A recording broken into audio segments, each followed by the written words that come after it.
There is a God who hears all our prayers. Yes, there is a God who answers. There is a God in heaven who hears all of our prayers. Oh, there is a God in heaven who answers all of our prayers. Whenever we pray, He hears and He answers. Whenever we pray, He hears all of our prayers. Yes, He hears. He sees all that is hidden in secret. He hears you when you call. Keep calling Him, He will answer you. Oh, hallelujah. Yupo Mungu mbinguni, asikiaye maombi yetu. Oh, yupo Mungu mbinguni, ayajibuye maombi yetu. Oh, Baba, tunapoomba asikia, anajibu.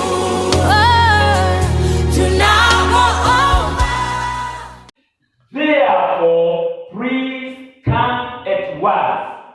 Cast these people for me, for they are too many. Cast, underline the word cast. Cast for me these people. Nirahia haya watu. Gutiamakania uingi wao. No ungemaruma. Bara noko mahota. Mwathani agocwo. Gutiamakania mbeca iria wenda, my God. Gutiamakania ũtio ũrĩa wĩ nacio. Gutiamakania indo iria ũgĩkorwo nacio. No nĩ atĩrĩrĩ, angĩkorwo wĩ rungu rwa kĩrumi-rĩ, ndũngĩtoria mũndũ ũtarĩ rungu rwa kĩrumi. Mwathani agocwo. Anamwambia kwamba cast for me these people, for they are too many for me. Yani yeye anajua ya kwamba wingi wao ti gũtũma ũhote, no nĩ atĩrĩrĩ, mangĩkorwo megũkorwo kĩrumi-rĩ, twathiĩ mbara-inĩ-rĩ, megũkorwo working under a limitation. Hallelujah. Yet a marriage haijalishi ni fedha ngapi uko nazo, hiyo toa ikiwa chini ya laana, they'll never fulfill the purposes of God, kwa sababu ni nguvu za Bwana zinaondoa mierezi, zinaondoa giza, zinaondoa nguvu za kukosa kushinda, zinaondoa vizingiti na vizuizi. It is the hand of God, not the hand of men. Cast for me these people, for they are too many for me. Perhaps, my God, no ukomo wakiwa chini ya laana, perhaps I shall be able to defeat them and drive them out of the land. For I know that whom you bless, hallelujah, is blessed, and whom you cast is cast. This is a king who understands a kingdom principle. Bwana asifiwe. Amen. Kwa hivyo anaelewa ya kwamba manabii wa Bwana akiani hata mbinguni haulizwi maswali. Manabii wa Bwana akibariki anajua hata mbinguni hakuna maswali yanaulizwa. Na ndipo sasa anamwambia kwamba wewe Balaam, kwa sababu ninajua, wacha nikuulize swali.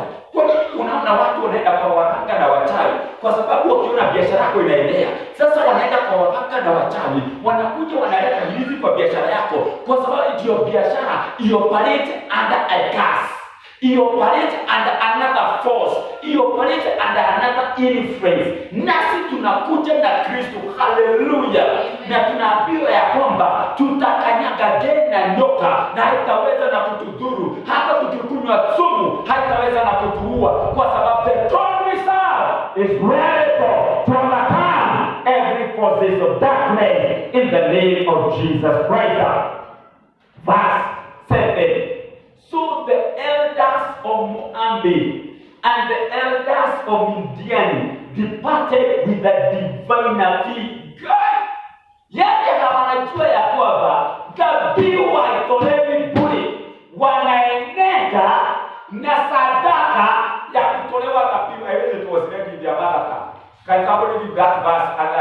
itafika. Sasa kwa nini for us that bus? Mungu akatokea basi katika ile afi. Wazee wakaondoka wakiwa na sadaka ya kutabiriwa, and they came to Balaam and spoke to him the words of Balak. Verse 7, nisome na mother tongue.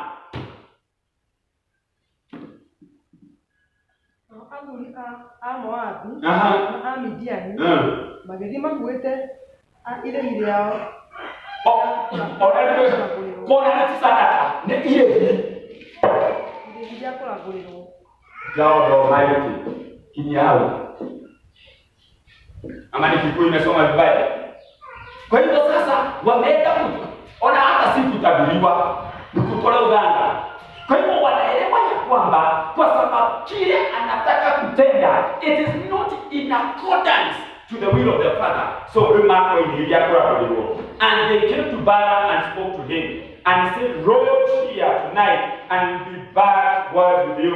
And the Lord because we saw the prince of Moab stayed with Balaam. So God came to Balaam and said, "Who are these men with you?"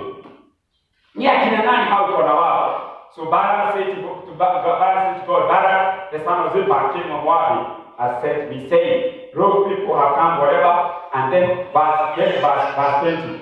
And God came to Balaam at night and said to him, if the man came to call you, rise and go with them. But only, my God, but only the word which I speak to you, that you shall speak. Bwana asifiwe. Everything is spiritual.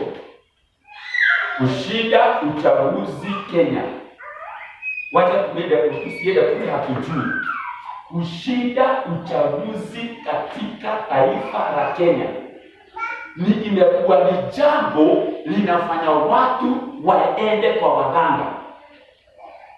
Imefanya watu wanasonga kwa wanaenda, they go and enter to every church kwa sababu hawana ile, they don't have the discerning spirit. Bora tu waombewe kwa sababu wanajua ya kwamba tungeshinda utali na hinya uki uramutongoria mwathani ya wosho. Na sasa hapa lazima tuelewe ya kwamba kana kwamba huyu mfalme alikuwa anajua kupigana vita. Kwa nini alienenda kutafuta ushauri kutoka mahala kwingine? Kwa sababu anaelewa vita tunavyopigana nazo hazipiganiwi hapa duniani, zinapiganiwa katika ulimwengu wa kiroho. Wona wako terothi ya kiroho iguru ya kiko gyaku ona physically imote wako terothi ya kiroho thini wa biashara rakuta ona gukuthwe mote wako terothi ya kiroho thini wa wiroria wandikitwo. Oh my, ona gukuthwe mote. Bwana asifiwe. Kwa hivyo lazima tuelewe na tutambue kwamba jambo la mwisho nilitaja wakati tulikuwa tunaondoka, nikasema ya kwamba ni ngumu sana, it is very hard to build in the spiritual realm, lakini kuvuja ni kwa kosa moja pekee. Unaona mtu amejenga miaka nenda miaka rudi, kama mtumishi wa Bwana alikuwa anaitwa Daudi. Biblia inasema ya kwamba alikaa katika njia za Bwana mpaka wakati miaka yake ya 30 years in the kingdom. Lakini wakati 30 years in the kingdom, kama mtu mmoja mara uchindia gani, after 30 years ndio aliona Biblia ulia, na the remaining years 10 years ilikuwa miaka ya kutengenezwa otuko na motenya olewa watumia wawia miaka zake ya kutungatira Ngai na kuikolea Ngai yetana. Lakini wakati kosa liliingia, miaka yote ya 40 ilianza kuwa miaka iliyobakia yote ni ya kilio na huzuni, kwa sababu alikosa kuelewa the principle inasema ya kwamba mambo yote ni ya kiroho na vita vyetu tunapigana kwa kiroho, na kosa kusudi la Bwana itimie ile physical. Ni katika ulimwengu wa kiroho tunapanga mambo vile takavyoenda. Ni katika ulimwengu wa kiroho tuna organize, tuna arrange, we plan, we invest in the spiritual, na ndiposa mambo yale yaweze na kutimia katika ulimwengu tunaoona. Jambo la kwanza hapa nataka tukaweze na kuelewa ya kwamba wakati anaenenda na kutolewa ile dhabihu, yeye haendi mikono mitupu. Haendi mikono mitupu, anaenda na ile sadaka, na sio sadaka ya kawaida. Anawekelea wote tusome tujue alikuwa anawekelea nini katika kila dhabihu alikuwa anawekelea. Katika 23 verse 1. 23 verse 1. Then Balaam said to Balak, build 7 altars. Inua madhabahu 1, 2, 3, 7 altars zinafuatana.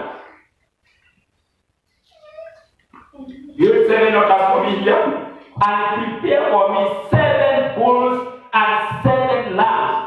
Yani hii madhabahu ya kwanza weke ng'ombe moja na mbuzi. Ng'ombe moja na mbuzi. Hicho ni ng'ombe mmoja igirira na mburi mmoja. Mesho shiorera. Akaendelea kusema nini? And Balak did just as Balaam had spoken, and then Balak and Balaam offered the bulls and the lambs on each altar. Then Balak said to Balak, stand by your band of faith, and I'll go. Perhaps the Lord will come to meet me. Whatever he shows me, I'll tell you. So he went to a desolate height, and God met Balaam and said, I have prepared. Yani anasogea kwa Mungu anambia, nimeandaa madhabahu 7 na ng'ombe 7, about each on every altar. Verse 5. Then the Lord put a word in Balak's mouth and said, return to Balak, and that you shall speak. So he returned to him, and there he was, standing by his burnt offering. He said, all the princes of Moab, and he looked up to the oracle, and Balak, the king of Moab, has brought me from Aram, from the mountain of the east. Come cut Jacob for me, and come denounce Israel. Verse 8. How shall I cast whom God has not cast? How shall I denounce whom the Lord has not denounced? For from the top of the Lord I see him, and from the hills and behold him. And there are people dwelling alone, not reckoned himself among the nations. Who can count the dust of Jacob, or number 1/4 of Israel? Let me die the death of the righteous, and let my end be like this. And Balak said to Balaam, what have you done to me? I took you to cast my enemies, and look, you have blessed them bountifully. God, Bwana asifiwe. Nataka tuweze na kuelewa vizuri, ndiposa tuweze kuchukulia dhabihu zile tunazotoa mbele za Bwana, tusichukulie kwa uzito unaofaa. Kwa sababu tunapokosa kuchukulia mambo yale tunayotenda in the spiritual realm, kuno likolia wagirinde maundu maria mothe tureka guku thi, ona tungimoya no tuothe tungimoya namo matikurehe ugaruruku, tondu maundu maria marehe ugaruruku ni oito uria ni ile uzito tunachukulia mambo yale tunatenda katika ulimwengu wa kiroho.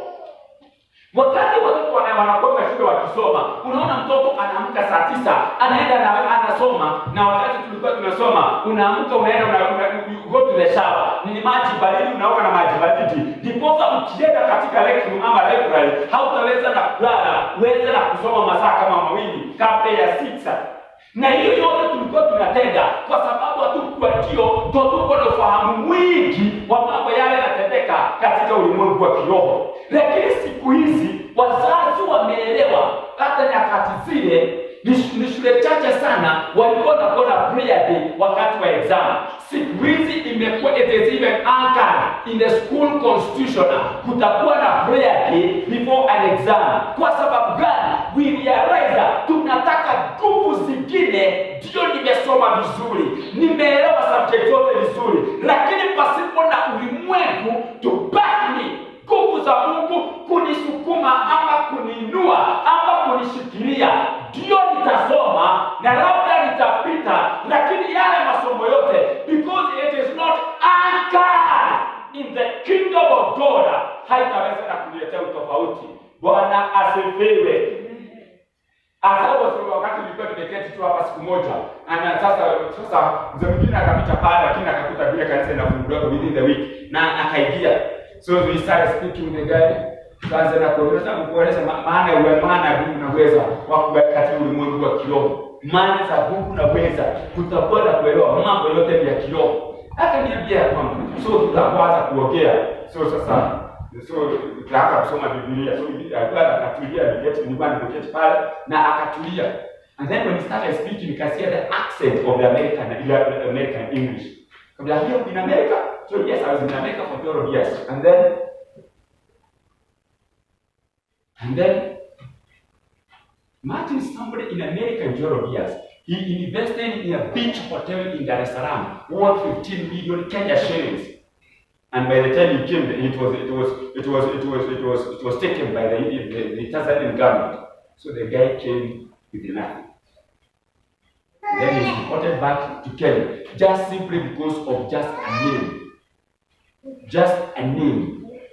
Imagine a name making you be deported in Kenya. If like my name is David, if now I become an Nilelewa na huko Geshagi, nikajiita Daudi Getawa. Yeye alijiita Lazaro. Sasa si amesoma Amerika na amepata first degree in Nairobi University, akajiita Lazarus. Wewe kufika Amerika, this name hii kitabu kitablisho na hii certificate ya mtu mmoja. Go back to your country and sort yourself out. After 12 years, and the guy was back in Kenya with nothing, losing time. So he came. Guy became desperate, extremely desperate, extreme. Sasa wakati sasa tuliongea na yeye, ilibidi niambie, can you get me those certificates? Why do I want the certificate? I want it a certificate. Githomo gikibio dia thombire matuine gituikaine. Yes, he had met the university. In fact, he had applied to do a master's degree in America. That's what caused all this mess. He went to America, he was working. But what caused the mess is because now he wanted to do a master's degree. So he had to bring his credentials, his documents. So they could not type. So he came back to Kenya. There he was deported. He came to Kenya, he asked nothing. Can you imagine, brethren? Alikuwa ameajiriwa kulima ploti nyingine na hapa. Ukiuleme, unashiri giga na lemwe. So ndio alikuwa anapita hapa kama kanisa imepasa mimi sija niko na ploti pato ni this kind of thing. So nikamwambia leta makaratasi. So he brought all the documents and whatever. He got a second class honors. God Almighty, second class honors. I prayed for the documents. Na kwa nini nawaambia document? Sio mambo makubwa ninatenda. Nigithomo gikibio theri. Ndĩrenda gũkĩandĩkithia matu-inĩ. Some people have a bachelor's degree. Some people have a master's degree. But in heaven wanaonekana hawakupita hata standard 8. Kwa sababu wao masomo yao yote, it is not anchored anywhere in the spiritual realm. So we prayed. Then after, actually he's still for some 10 years. And then all of a sudden he got a teaching job. And that's what he's doing right now. Kwa sababu gani? Masomo yake sasa imetambulika. Lakini hapo mwanzoni yeye degree wote and it was nowhere recorded in heaven. So Mungu akasema tunataka Mungu atuliza. Tuenda alipo university kwa sababu masomo yake na angalia sipati. Na yule mwingine alifika standard 8 akaenda form 4. Huyu kwa sababu masomo yake ya form 4 is registered. Hata huyu kazi kwa sababu huyu masomo yake is nowhere registered. Unaona mtu ako na nyumba but he is not registered in heaven. Kaida alipotaka nyumba ile hiyo. Mtu ako na doa, it's not registered in heaven. Mungu atakutetea. Uko na watoto, unaanza kuombea watoto wa Mungu anauliza, na shemeji ni registered in heaven. They are nowhere to be seen. Lazima tuweze kunakilisha watoto wetu, mali zetu, utajiri wetu. Au spiritual dada wewe nikamwambia kwamba anasema ya kwamba hapana, lazima niende kotini badilishwe jina, tuitwe jina ya Bwana nikosa mali zake atakapokufa niweze kupatikana mahali pale. So nikamwambia kwamba ila not even bother you. What should bother you? Are you registered in this marriage in heaven? It is not registered. Utaandikwa kwa kitabu, utaandikwa kwa serikali, lakini bado hautazipata. Aya, kwanza ni agosho. These are serious things in the spiritual realm. Utaweza kuwa pale, lakini Mungu anauliza, mimi sio mtu registered here, na kwa nini sasa uko kwa registered there? Unajua kile kinatendeka wakati kunakuwa na shida, hizo mali zote zinaotoka na zinaenda ukiona, kwa sababu wewe mbinguni haujulikani. Brethren, it is a time to realize that our battle is not physical, that our battle is spiritual. Unless we go in the spiritual realm and pray our inheritance, and pray our blessings, and pray the authority of God, that is the only time we can be able to bring a change in the name of Jesus Christ. Jambo la kwanza nataka tukaweze na kuelewa ya kwamba that everything is spiritual, and the power that makes the matter to bring a change is the sacrifice we offer in that altar. Everything is spiritual. No ya otomada tutakuwa para yake roho ni zile dhabihu tunazotoa kwenye hayo madhabahu. Yes, everything is spiritual. Lakini tujiulize, the Kikuyu version, hata watu wale wanajua kwa Kikuyu wanasema ya kwamba ati mudhirogole. No ile kapo. No ile. Na ndipo tunaona Barak anaambia sasa ndio alikapo na vikao ndio kama kile maini kale hiyo. Ala dikile maini yako kale hiyo. Au wanaona jambo hilo na kutugoga hivyo. Okia kimya mwanzo ni mara dimepo na kutu mundu kemaruma. So in essence, kila kitu hapa duniani kunazo nguvu zinakitawala. Kila kitu hapa duniani, mtoto yeyote uko na yeye, kuna nguvu zinamtawala. Kila ndoa hapa duniani, kuna nguvu zinaitawala. Kila familia, kila biashara, kazi ya mikono yetu, chochote tulicho nacho kwa nyumba zetu, kunazo nguvu zinakitawala.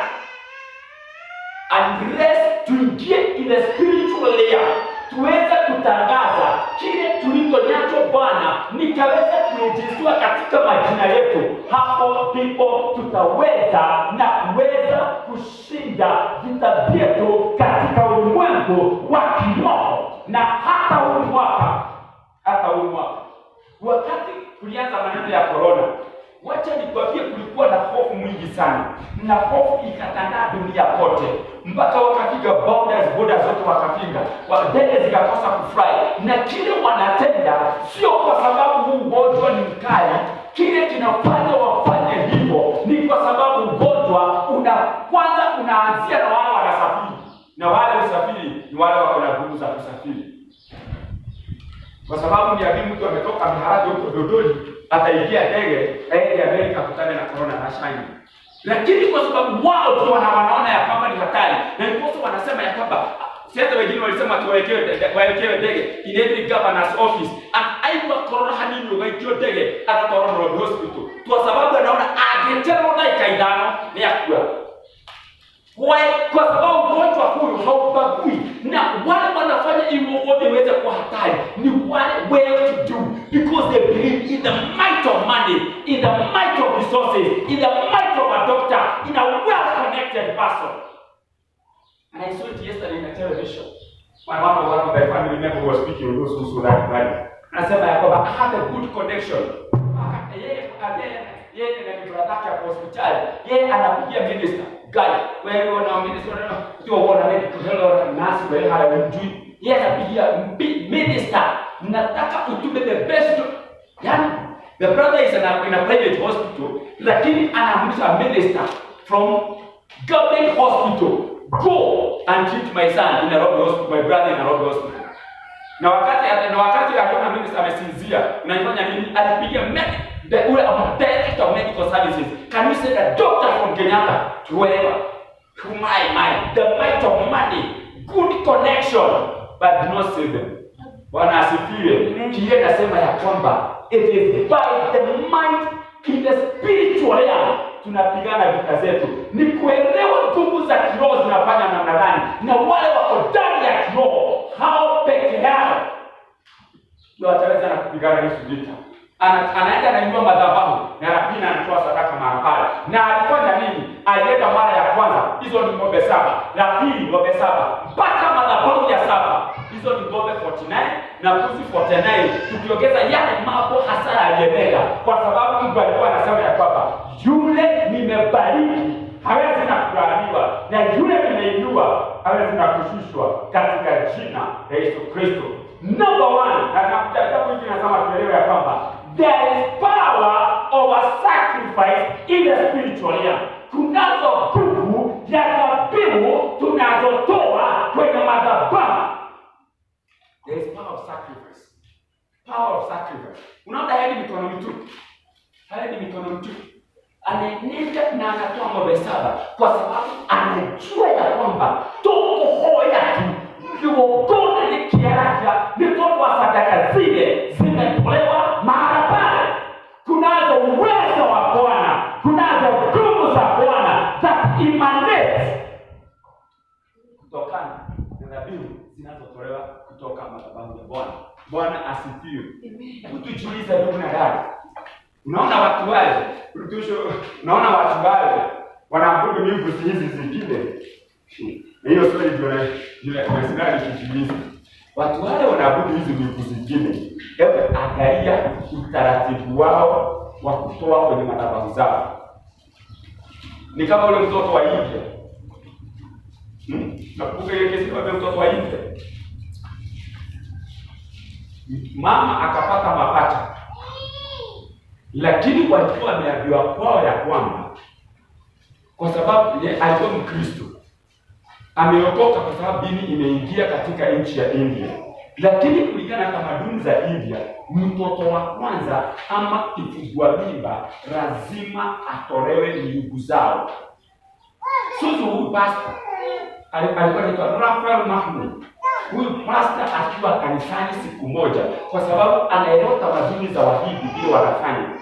Akaenda kanisani mapema, akaona huyu mama alipata mapacha, hayuko kanisani asubuhi ile. Immediately akajua ameenda kupeleka watoto kwenye madhabahu zao. Na kwa sababu alikuwa anajua madhabahu, akamfuata, alikutana naye akitoka kwenye madhabahu.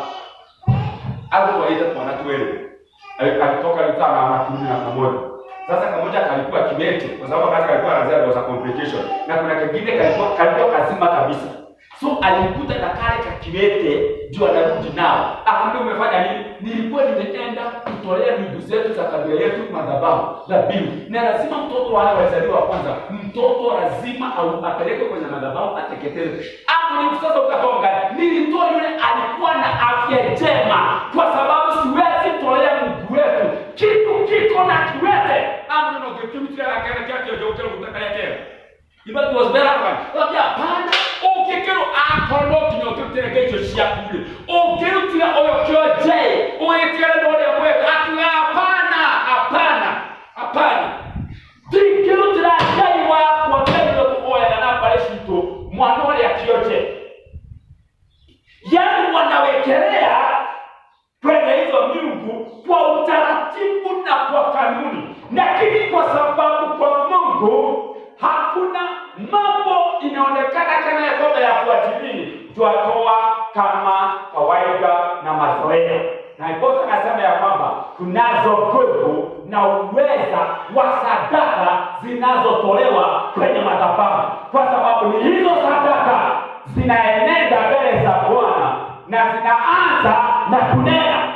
Biblia inasema ya kwamba that Abel aliweza na kutoa dhabihu na inakubalika mbele za Bwana. Na hapa tunaendelea kusema ya kwamba onokolia kuitei igogona kile dhabihu alizotoa akiwa hai, that is mwaka wa 4000 before Christ, bado zinanena mbele za Bwana kwa sababu dhabihu zake zilikuwa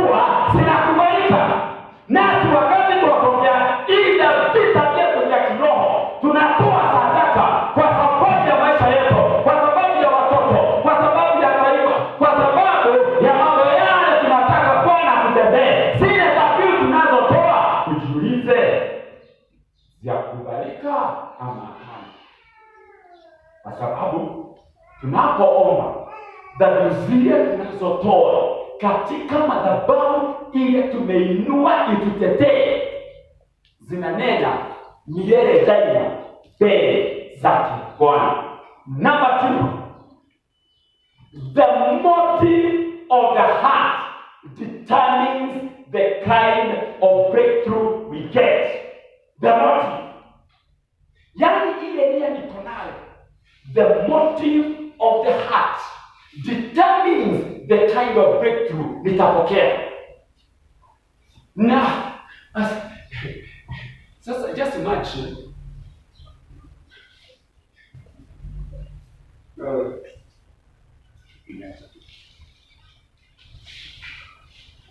somebody marries something because of money. Kwa hivyo the motive na kuhusu motive, ndio nimekuja kutumikia Bwana katika madhabahu ya Bwana. Is the motive kaito na kama mtu mama kwa roli yona hapo nikikira kwa mtu. So hata katika doa it's in, katika mtu ni vile, katika duka ni vile. We ndio ile mamundu anaita wa rugoni ye mukiga dina mwe na bikimo na kwa ile unapokuwa na mundu na oka hamex ita rugoni ye mwe shikani miaka hii igadi ndio itajia toto nia yake ya kuweka hii biashara ni kuona kwa sababu kuona fulani ameweka, hajui mtu ameweka biashara yake kwa ufunuo gani. Bwana asifiwe. Matendo ndiye na manama mundu anaweka computer science. Unaona hivi, niliona mtu anafanya computer science anapata kazi, tulipata kazi tutakuwa shukuru. Mlimaliza mjeni.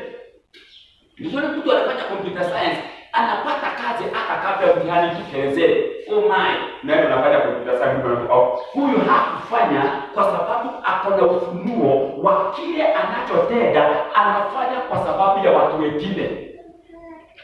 Niliona mtu fulani alienda Dubai kazi fulani na akafanikiwa. Unauza shamba, unaenda Dubai, unakuwa frustrated kwa sababu unafanya jambo pasipo na ufunuo. What is the motive? Is the motive to glorify God, or is the motive to selfish agenda?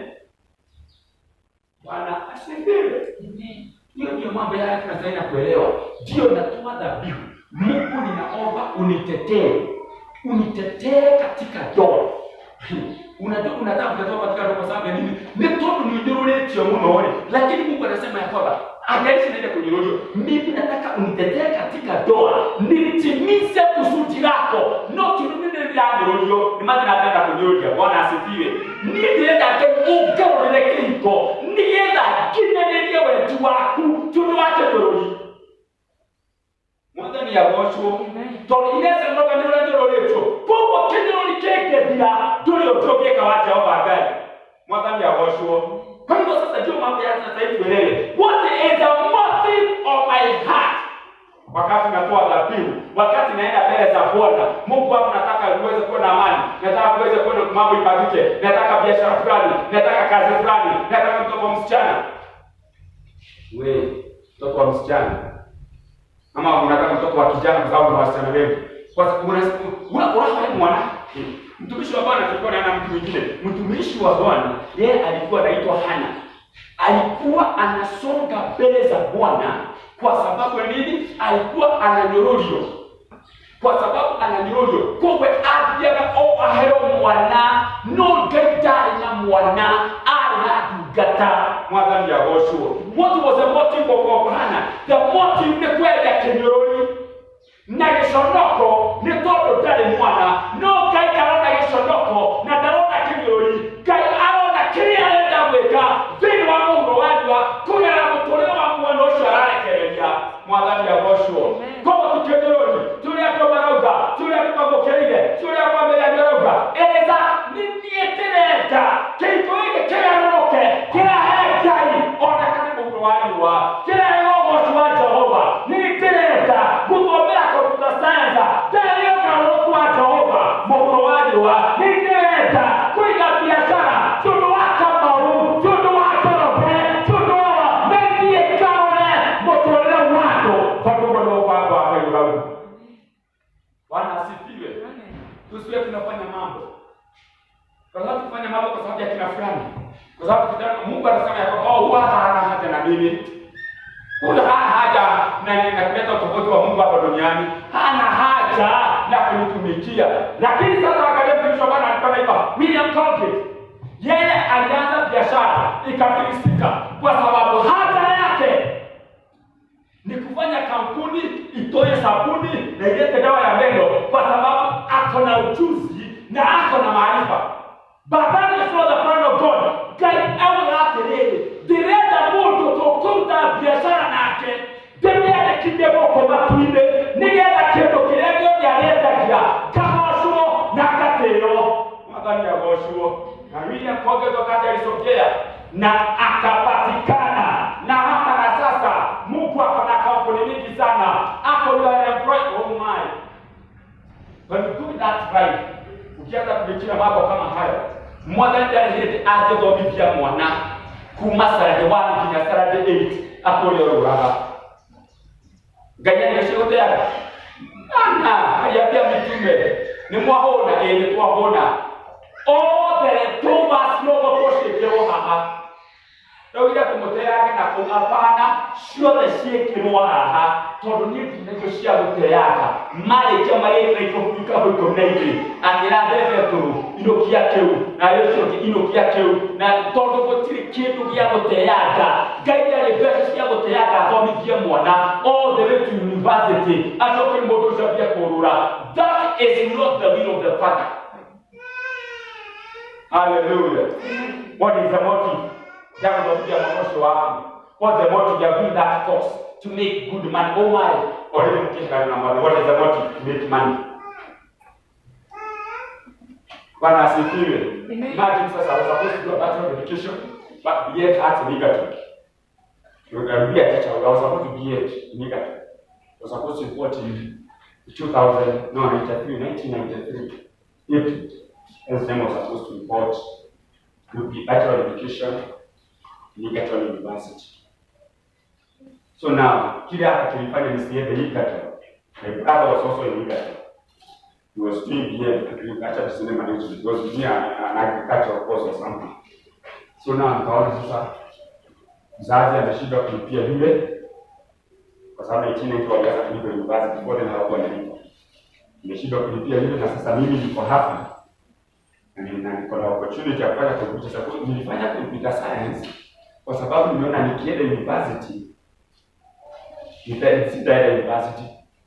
So me I was doing computer science si ati kwa sababu I didn't want to go to university, but because niliona there was no resources. Little did I know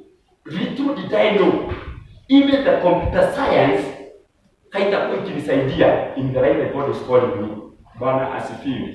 So in essence, ndugu na dada, the motive ya jambo lolote tunalolitenda.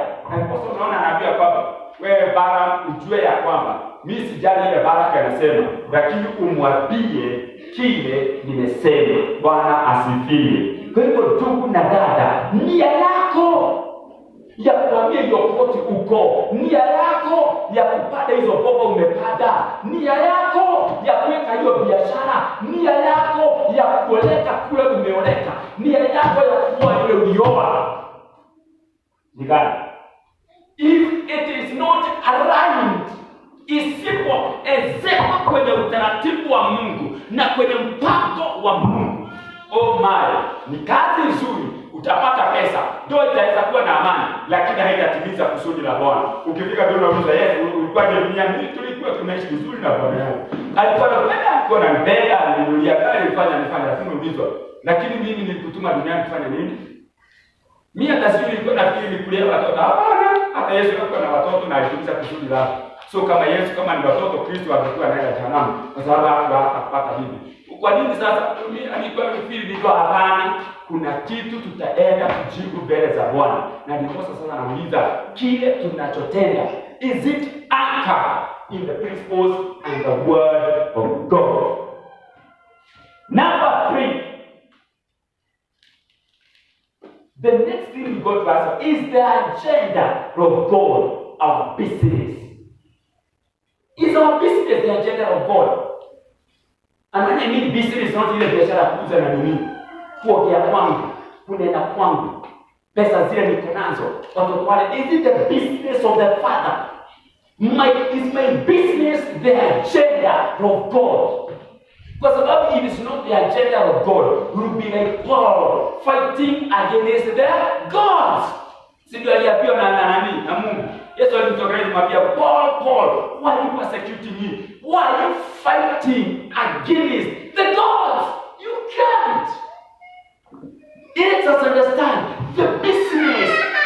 When I mean business, inaanza ndoa, inaenda familia, inaenda karia, inaenda biashara, inaenda watoto. Kwa nini nataka mtoto huyo? Kwa nini nataka mtoto mwingine? Kwa sababu lazima nielewe. Oh my.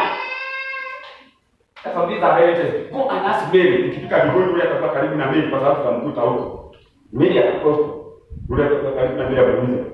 Kwa nini yeye hata kabla apate Kristo alikuwa na utaratibu wote wa Kristo?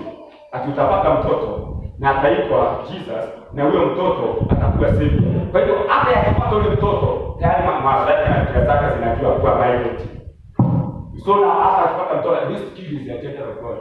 Bwana asifiwe. Hana akipata mtoto anajua kwamba this is the business of God. Na kwa miaka 3 ikimalizika anamchukua napeleka kwa Mungu. Akawa ndio karibu. Wewe kali hapo ya tule nyumba yako sasa akamrudisha because yeye kupata mimba na kupata mtoto, it was the agenda and the business of God. Can you imagine? These are some of the things that we need to reorganize and focus in all the things that we do. It's not just getting a kid because of marriage. Where? Bwana asifiwe. Unajua sasa hiyo hapo ndio wako na wanakwambia. Kwa sababu kwa mtoto tulipitia miaka 5 bila mtoto. Yaani unakaa hapo unadhihakiwa.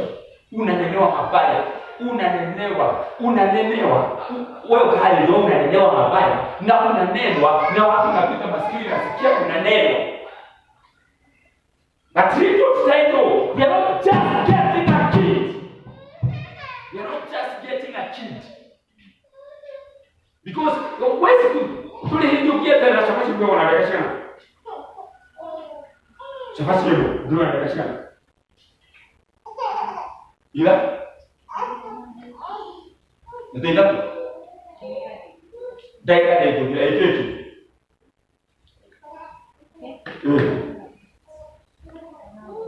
Ila leo wewe unataka kuniambia sasa kitu ndio japo hata mimi sikapenda banana chapati.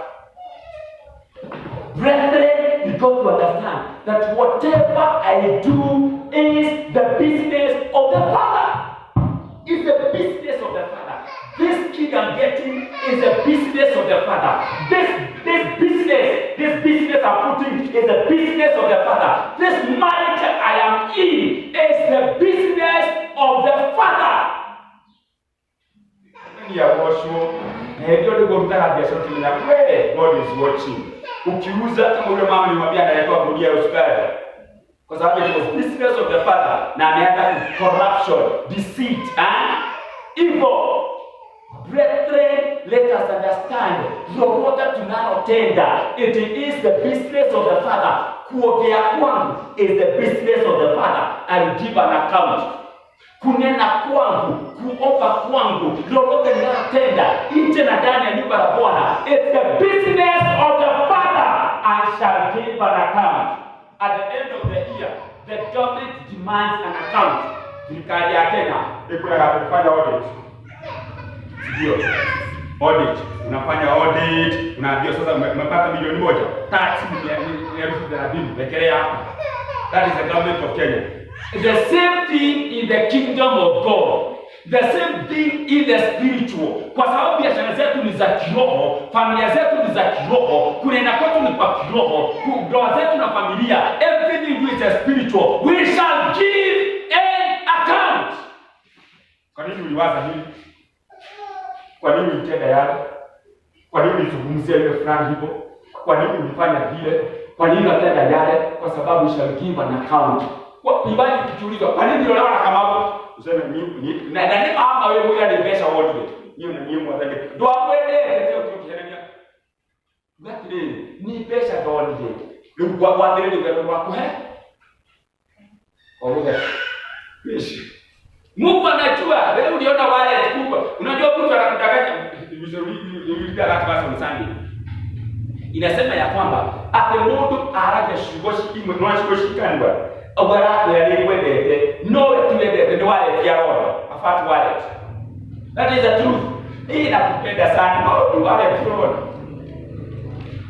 So now ukienda kwa Mungu akuulize kwa nini uko katika hii ndoa? Mungu nilikuwa napenda huyo kijana, nilikuwa napenda huyo mama. Siku moja ukomwendele niko naona ni mwe na ni mutakawahikia. Mwadhamu ya washo. So these are the things that God wants ourselves. So the motive lazima tutajibu tukifika mbele zake Bwana. And the final thing lazima tuweze kutambua. Ndio mimi nataka kuishi maisha ya kiroho. Na mwisho nasema mchana wa siku ya leo. Seek ye the kingdom of God first. Ndio nataka kuombea gari. Am I seeking the kingdom of God first? Ndio nataka kuwa katika ndoa. Ninatafuta ufalme wa mbinguni kwanza. Ndio nataka kuajiriwa mahali. Am I seeking the kingdom of God first? Ndio nataka kufanya vile. Ninatafuta ufalme wa mbinguni kwanza. Kwa sababu asipo na kutafuta ufalme wa mbinguni, mambo itakuwa mazito.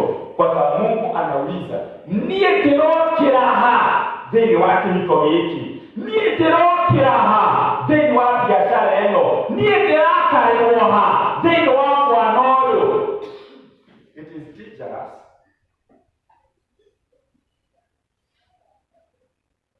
It is dangerous. Ndio mambo zingine unashangaa. So one day kuna mtu alikuwa anapata mtoto wa kwanza alipozaliwa lazima agepelekwa kwa nyanya yake, mbuzi inachinjwa, nyanya yake anaweka kidole kwa damu, akiwa na siku 2 anaweka kidole kwa hiyo damu ya mbuzi, anapatia mtoto kwa mdomo. Akapata wa kwanza hivyo akapeleka. Unajua hakuwa anaelewa mambo mengi, akapata wa pili, mbuzi ikachinjwa, nyanya yake akaweka kidole na akaweka mtoto kwa mtoto kakameza. Sasa mtoto wakati Yesu akajuana, nikamwambia hiyo haistahili, kuna miungu zinatolewa. Na hiyo dhabihu inatoshana na haki na kufikiria. Hiyo kwa nini ngani ngana hapo?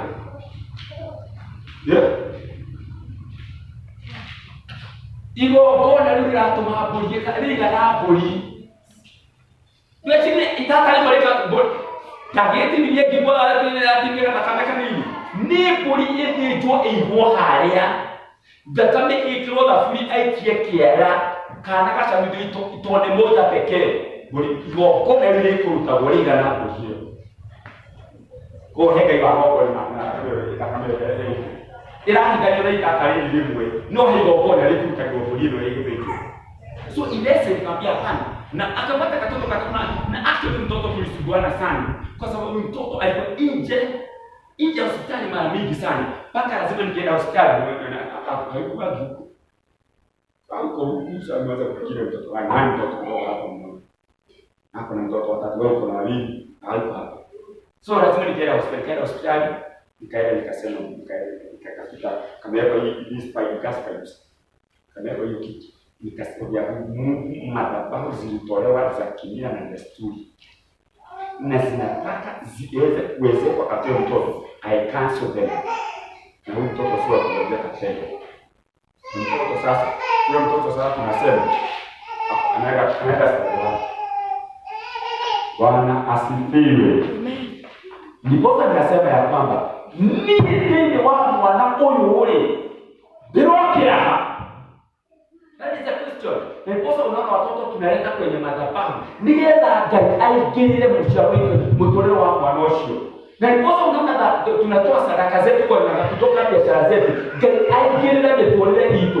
Tunatoa fungu kutokana na kile tumeajiriwa. Aigirire we seek the kingdom of God first. So we exalt the kingdom of God in our marriages. We exalt the kingdom of God in our families. We exalt the kingdom of God in our children. We exalt the kingdom of God in our employment. We exalt the kingdom of God in our businesses. And without that, it is vanity. Mother, we are for sure. You can earn a lot of money. Yes, I do. you can earn a lot of money. You can earn good money. But when God is not involved, it is vanity of vanity. And that is the word of God. Bwana asifiwe. Mambo yote ni ya kiroho. Vita vyetu ni vya kiroho. Lakini yote tunayotenda tutende tumtukuze Bwana. Pasipo na hiyo, I'll get a good career. So my son tells me you want to be a pilot. I mean, yes, I have no problem being a pilot. But the question is, have you sought the kingdom of God first? Bwana asifiwe. Because without that, oh my, you just wonder. You just wonder. And it is the well-to-do mazishi yao tunasikia sarakasi na vituko. Kwa sababu the kingdom of God uwekwa kando kabisa, lakini mambo yake yanaweka mbele. Brethren, lolote tunalotenda, tutafute ufalme wa mbinguni kwanza. Na lolote tulitenda with an ill motive, pasipo na kumtukuza Bwana.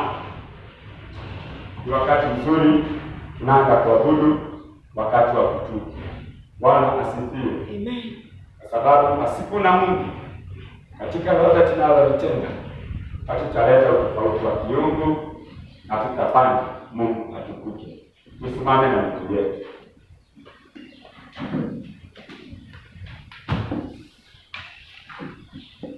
Najua kuna mtu Ndiposa amesema kuna mtu alisema kaiole kaiole mwisho wa mwaka huyu ile na kolo hukumite pesa nyingi. Unaona ni mtu toshio. Na kwa jibuka. Mmoja tukaleke bwe ndiye na diki la project kale kale na. Sasa angalia.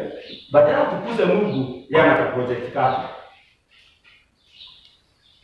Mungu Baba,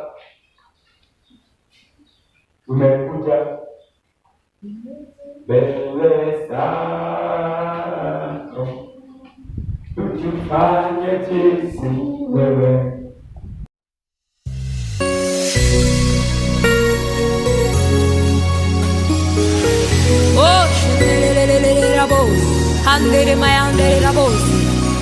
There is a God who hears all our prayers. Yes, there is a God who answers. There is a God in heaven who hears all of our prayers. Oh, there is a God in heaven who answers all of our prayers. Whenever we pray, He hears and He answers. Whenever we pray, He hears all of our prayers. Yes, He hears. He sees all that is hidden in secret. He hears you when you call. Keep calling Him, He will answer you. Oh, hallelujah. Yupo Mungu mbinguni, asikiaye maombi yetu. Oh, yupo